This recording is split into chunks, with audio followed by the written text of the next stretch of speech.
Admission കിട്ടി കഴിഞ്ഞിട്ടും ദുസ്വപ്നങ്ങൾ തുടർന്നു. ഇപ്പം മെഡിക്കൽ കോളേജ് ലൈഫ് എങ്ങനെയായിരിക്കും, സീനിയേഴ്സ് റാഗ് ചെയ്യുമോ, ടീച്ചേഴ്സ് വിരട്ടുമോ, എനിക്കിത് പഠിച്ചെടുക്കാൻ പറ്റുമോ, അങ്ങനെയൊക്കെയായിരുന്നു എൻ്റെ ചിന്തകൾ.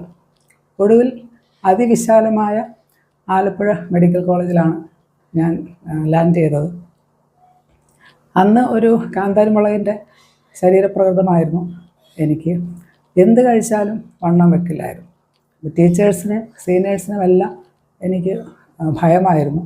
സ്മാർട്ടായിട്ട് നടന്നാൽ അവരൊക്കെ 10 ചോദ്യം കൂടുതൽ ചോദിക്കും എന്ന് എനിക്ക് അറിയാമായിരുന്നു. അതുകൊണ്ട് എപ്പോഴും പാവത്താനായിട്ട് നടക്കാൻ ഞാൻ പ്രത്യേകം ശ്രദ്ധിച്ചു. ഫസ്റ്റ് ഇയറിൽ അനാട്ടമിയും ഫിസിയോളജി പ്രാക്ടിക്കൽ എനിക്ക് വളരെ ബുദ്ധിമുട്ടായിട്ടാണ് അനുഭവപ്പെട്ടത്. അപ്പോൾ അനാട്ടമിയിൽ ഞങ്ങൾക്ക് മനുഷ്യ ശരീരം കീറി മുറിച്ച്